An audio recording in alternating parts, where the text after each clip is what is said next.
This is Adventure for Life. I'm Joel. This is day 11 of the 50th anniversary of the Cutlass Cross Country Odyssey and Adventure. I ran across another unexpected thing. I knew Mesa Verde was in this area, but I didn't know I was going to drive right beside it. So this is Mesa Verde. This is the visitor center. I'm going to go to the actual caves in a minute. I was here 25, 30 years ago. You know, there was an Indian tribe several hundred years ago, and I'll give you the better details in a minute, that lived in the caves on the side of a mountain. And they discovered some new ones, I don't remember, 10 years or so ago, I think, maybe longer.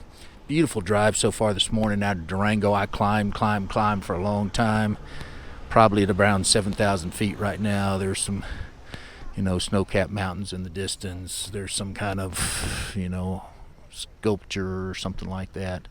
And then you got this kind of neat tabletop mountain here. So the Cutlass, I decided I was going to check the oil and transmission fluid this morning. I checked the oil several times, but I hadn't checked the transmission fluid, which just is boneheaded because, the transmission's been hot. So anyway, I checked. The oil was fine. Transmission fluid was pretty low.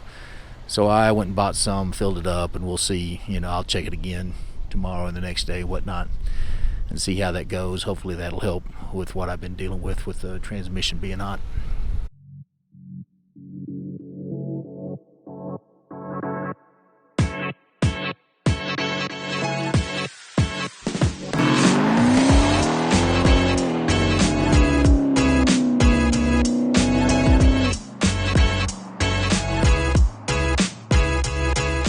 A little closer view of the monument. It's really cool. It's like 20 feet tall or something like that, but it's it's supposed to be an Indian from the ancient times climbing the side of the cliff with some food on his back. It's pretty cool. So here's this tabletop. This is on the approach road. So it's really pretty view, and it looks like I gotta pay an entry fee, so I'll shut this down. Okay, I'd forgotten the climb up this hill. And so it's been a pretty steep climb, and we're at the Mancos, Mancos overlook. And just got, it's been phenomenal. Just fantastic views all the way up. And it looks like we get about, 180 degrees here. And again, the camera just can't do justice to this, but you can see over here beside where that guy's filming, there's the road and the car, so that's where we came from, and going up this direction. So this isn't an official overlook, but I just thought it was fantastic. Starting to be able to see down into the canyons here, whatnot. Bunch of sandstone, I assume, is what it is. You got the snow-capped mountains in the distance, whatever. Anyhow, I think there's 3 main stops along here, so I'll stop at each one of them. Okay, this is Park Point. It says it's a fire lookout, and it's the highest point in Mesa Verde, 8,572 feet. So the old Cutlass has climbed a long way, and hopefully I'll get 360 degree views from up top. So I'm headed up this path right here. I'm up top. There's the road we came in on. Here's the fire lookout tower. So I'm gonna give you a quick 360. You got the snow-capped mountains in the distance. You got some kind of town down there, and some snow-capped mountains way in the distance that I doubt you can see on this camera.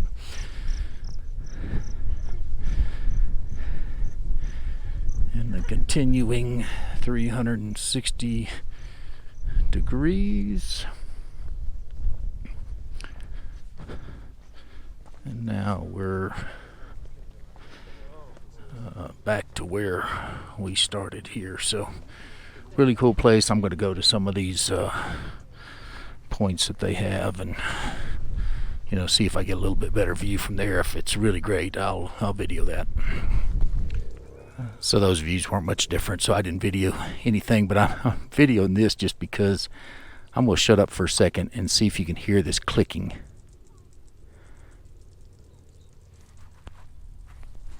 So I've noticed this, really for the last 2 days. When I stop in some place where there's bushes or where there's all this kind of clicking going on, so there's some kind of bug. I have no idea what it is. Maybe I'll look it up and put the name on here, but it's pretty funny to let you, basically they're letting you know that you're totally surrounded at all times.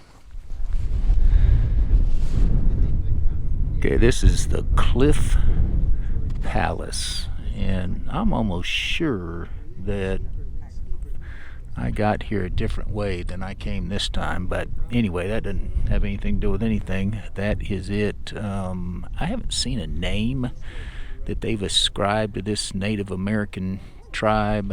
We are in the Navajo and Ute tribal areas, and supposedly this was built around 550 AD, and they left here around 750 years later, around 1300 AD. I don't know how they've dated that. Who knows? But anyway, I'm gonna walk down there and take a look. You obviously got just or they, I mean, no wonder they built it here. What a beautiful, beautiful place.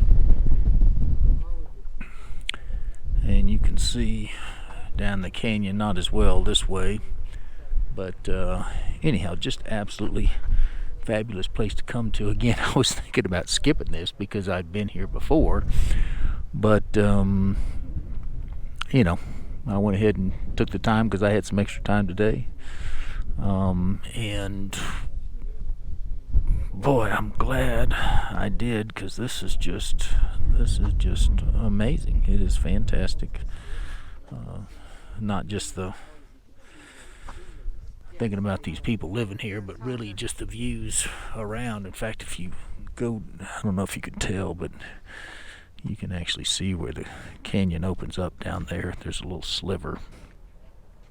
So another crazy thing, I just met these people that own this car. This looks like a modified Mercedes G-Wagon, but it's actually a Puch, P-U-C-H. It was built in conjunction with Mercedes and the company Puch, and these people are from Austria, and they shipped their car to Uruguay and drove, before the pandemic, drove all over South America, got stuck in Argentina for a year during the pandemic because they couldn't move. Don't know what they did. And now they've driven it up through Central America, and you know, driving around the United States. Anyway, pretty cool vehicle. Again, I'm always thinking of the next thing, but I found out, unfortunately, I told you I was here 25, 30 years ago, and at that time you could just walk down into the cliff dwellings, walk around, do whatever you wanted to. That has all changed. Now you gotta buy a ticket and go with a park ranger and all that stuff, and I'm not fooling with that. You know, it'd be nice, but you got a beautiful view of it from where I was, and I got a beautiful view of it. And we're gonna move on. I think the next place is called the Balcony House, so I'll pull over there, and then I'm gonna head on to Four Corners. Okay, I've just driven a little ways down the road, and they've got this little scenic overlook here with that rock. I'll go over there in a second, but over here you can see down into the canyon. I'm guessing that's 300 feet maybe. It's very windy, but the wind's blowing me in rather than out. So that's where I was just a few minutes ago. You can't see because it's around that bend, but anyway, here's the canyon, and again, I told you that it opens up out there, and so I'll take a shot. In fact, I'm just going to leave this thing rolling, and we'll edit some out if we need to, and we'll see see it from this vantage point here.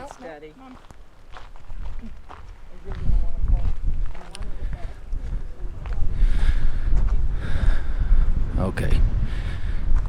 Yeah, so we'll take a look here. Yeah, that's not much better than what I had a second ago, but anyway, there's 180 degrees of the canyon. So I believe I've crossed over to the other side of the mountain, and I did find out this is a Ute territory, and so this is a different canyon, again on the other side of this mountain with the snow-capped mountains in the background. And this is, they call this Balcony House, and so I'm gonna head down to that. So it turns out that Balcony House is closed, and I'm not exactly sure how you close rocks, but it's closed. And if you can see right there at the lip of this side of the canyon, there's the old fence that used to be here, and of course they don't let you get down there anymore. Anyway, it'd be nice to go down there and get the view from there, but I was looking down there just a second ago from that little awning there.